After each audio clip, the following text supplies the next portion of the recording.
Olá, irmãos, graça e paz a todos. Olá, pessoal aí da IMW Cremeria Juventude.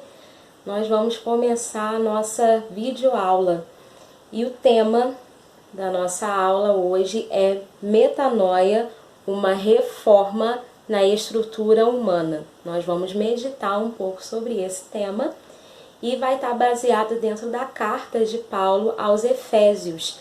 Então eu quero te convidar a você abrir a sua Bíblia em Efésios capítulo 4, nós vamos ler do versículo 1 ao versículo 6. As outras referências eu vou falar para vocês, a gente não vai ler para não ficar muito grande o vídeo, e aí você vai meditando em casa.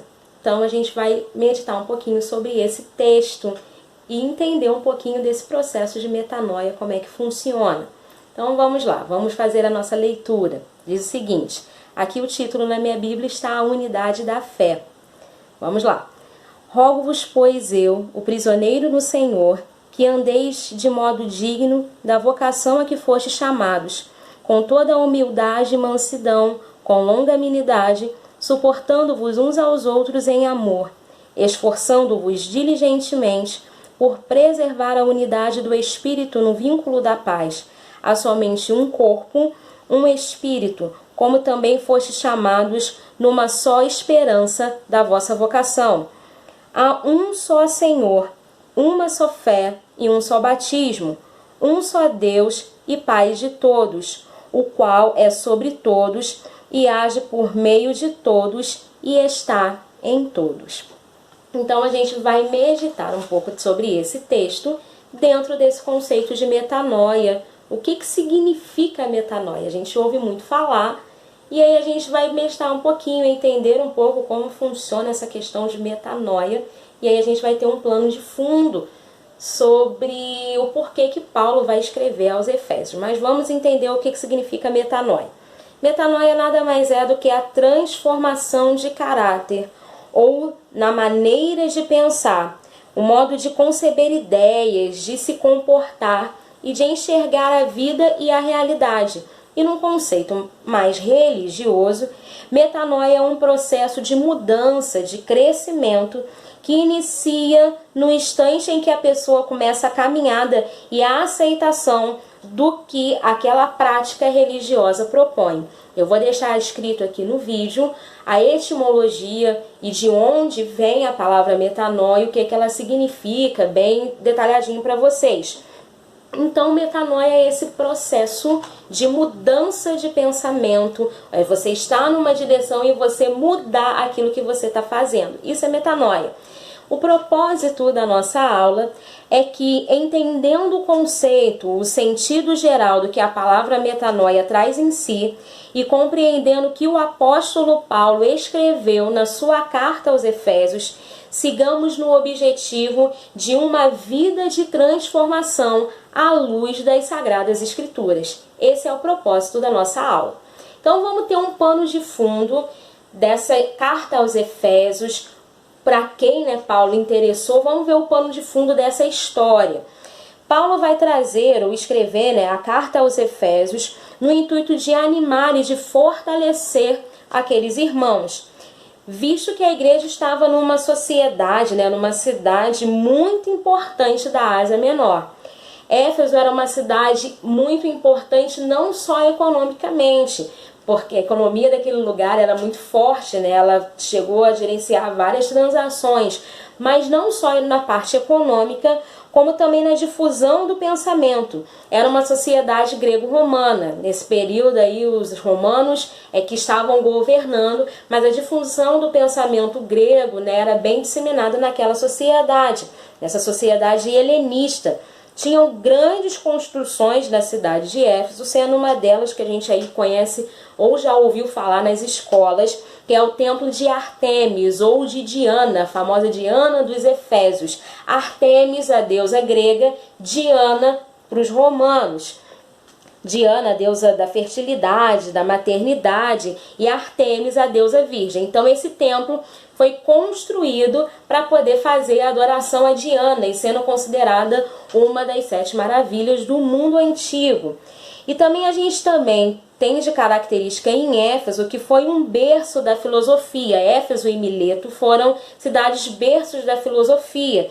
E aí nesse período é marcado por várias correntes filosóficas, vários pensamentos, como o estoicismo, o cinismo, o ceticismo, que é essa negação de toda a verdade, e outras correntes filosóficas. Então Paulo vai endereçar essa carta a essa igreja que está dentro desse contexto social de várias práticas religiosas, porque não tem só a prática de Diana, que era uma das mais importantes, mas num conceito econômico e também num conceito filosófico de muitas correntes de pensamento que surgiram ali. Então Paulo vai trazer essa carta para fortalecer a fé dos cristãos em Éfeso.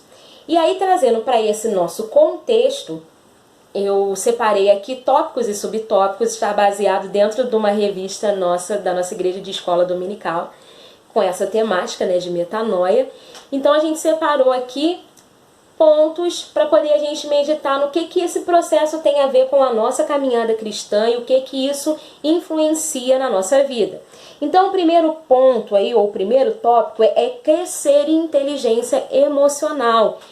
Todo cristão precisa ter uma mente ou uma inteligência emocional de uma forma bem construída, e que é um assunto muito em alta hoje. A gente vê muitas pessoas falando sobre inteligência emocional. E eu não vou trazer o conceito totalmente amplo, porque são várias colocações. Você tem 5 pilares de inteligência emocional, muita coisa para a gente poder tratar num vídeo só. Então, trazendo um conceito bem resumidinho, quer dizer especificamente que é saber lidar ou identificar as suas emoções com mais facilidade, controlar os impulsos, se automotivar e seguir em frente, mesmo diante de situações adversas ou de situações difíceis, né? E você também saber lidar com as pessoas, ter empatia, enfim, isso compõe o contexto de inteligência emocional. Mas o que isso tem a ver com a gente?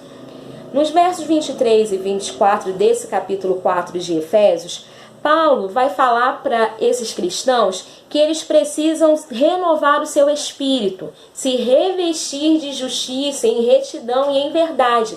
Renovação, processo de mudança, renovar o espírito de acordo com aquilo que a Bíblia traz. Então todo cristão precisa disso, a gente precisa ter isso como característica na nossa vida e revestir na verdade, em retidão. E dentro desse processo, a gente vai destacar aqui os subtópicos que vão fazer parte dessa característica desse novo homem ou desse novo pensamento. Você vai aí para o verso 2 do capítulo 4, você vai ver a primeira palavra aí colocada como humildade. Então, essa característica precisa estar presente nesse novo pensamento. Humildade do latim humus, filhos da terra. O que é ter humildade? É não se considerar superior aos outros, é você olhar as pessoas no pé de igualdade, sejam ricos ou pobres, ou abastados ou não, mas você olhar a todos em pé de igualdade, nunca se colocar superior a essas pessoas. Stott vai dizer, o orgulho fica espreitando por detrás de toda discórdia, ao passo que o maior segredo individual da concórdia é a humildade. Então a gente tem essa primeira característica. A segunda é mansidão. Mansidão é ter o controle, ter domínio próprio nas nossas ações. Vai também dentro desse conceito da inteligência emocional, saber controlar as nossas emoções, os nossos impulsos. Mansidão não é sinônimo de fraqueza, como muitas pessoas pensam. Pelo contrário, é a suavidade dos fortes, cuja força está sob controle. Então é você saber lidar com isso com suavidade diante dos impulsos que acontecem, das coisas que vêm sobre a sua vida. Em terceiro lugar, que compõe essa característica, é a longanimidade. Grandeza de ânimo, né? Ter esse ânimo tranquilo, ter esse ânimo de paz. É saber suportar com tranquilidade as provocações e os males. Procurar ter relacionamentos longânimos uns para com os outros. E hoje em dia a gente precisa ter essa longanimidade, ter esse relacionamento mais tranquilo. E são muitas provocações, quer políticas, quer religiosas, quer conflitos familiares. Hoje as situações estão muito altas, né? Tudo vira motivo para poder haver uma discussão, tudo vira provocação. E a gente precisa, nesse processo de metanoia, ter um ânimo diferente, ser longânimo, é saber olhar para as situações e às vezes dá até vontade da gente de responder certas provocações, mas é saber olhar e falar, não, isso aí eu vou deixar de lado, eu não vou entrar nesse quesito porque eu vou suportar mesmo quando a provocação não é de forma indireta, muitas vezes a provocação é de forma direta e a gente precisa saber olhar com essa nova mente. E aí a gente também tem a terceira característica, que é o amor. Então vou dar referência, você depois pesquisa, que está no verso 2 desse capítulo, depois vai falar em Filipenses 1:9, e depois você vai ver em 1 Coríntios, que é o texto áureo, que vai falar sobre as características do amor. O amor é a maior expressão de maturidade. É desenvolver esse sentimento, e amor não é só sentimento, é uma atitude, é você ter essa maturidade. O amor é a base da vida cristã. Jesus Cristo, ele demonstra amor e nos ensina também a sermos pessoas amorosas, é ter maturidade de enxergar aquilo que você pode fazer, aquilo que você não pode fazer e amar a todos. Você pode até não concordar com tudo, porque isso é inerente do ser humano. A gente não concorda com tudo, nem com todos. Mas é você olhar, mesmo com as situações que você não concorda, com amor e com mansidão, para poder você não gerar conflitos desnecessários. Então, dentro disso tudo, a gente vai ver que todo esse processo de relacionamento, dentro da inteligência emocional, também gera a unidade. Que não é um processo sem sacrifício, tá, gente? O próprio texto vai falar esforçando-vos. Então, requer de nós esforço. A gente precisa se esforçar para poder ter esse relacionamento de unidade. Lembra que o título do texto vai falando literalmente sobre a unidade da fé. E isso precisa ter esforço. Mas todo o esforço que nós fazemos para poder mantermos a nossa unidade uns para com os outros, ele é possibilitado, ele é amparado pelo Espírito Santo. Ele não nos deixa sozinhos, é o poder do Espírito Santo que faz isso na nossa vida. Os relacionamentos saudáveis se tornam possíveis por meio de crentes curados e amadurecidos em sua vida emocional. Depois você medita lá em Romanos, capítulo 15, verso 1, para você poder entender um pouco sobre isso. Então a gente precisa ter um relacionamento amadurecido e um relacionamento curado. Em segundo lugar, no segundo tópico, é ter uma inteligência espiritual, é crescer numa inteligência espiritual. Aí você vai para o capítulo 5, depois você lê do verso 18 ao verso 21, que são os subtópicos que estão dentro desse tópico aqui que a gente vai abordar. Então, ter inteligência espiritual é encher-se do Espírito. É a partir da busca, do enchimento do Espírito, que toda a dinâmica da fé cristã se torna realidade tangível, realidade alcançável. A gente precisa se revestir. E desse revestimento, desse ensinamento do Espírito Santo que vem através da busca, de orar, de você falar com Deus, mas também de meditar na palavra. Isso vai trazer essa inteligência para a nossa vida. E aí a gente tem aí os subtópicos descritos. É desenvolver uma atitude de adoração, uma vida de gratidão e uma vida de submissão. E aí vai estar nesses versos que a gente falou aqui. A adoração vai estar no verso 19 do capítulo 5, vai trazer essa questão de uma alegria, de um júbilo diante de Deus.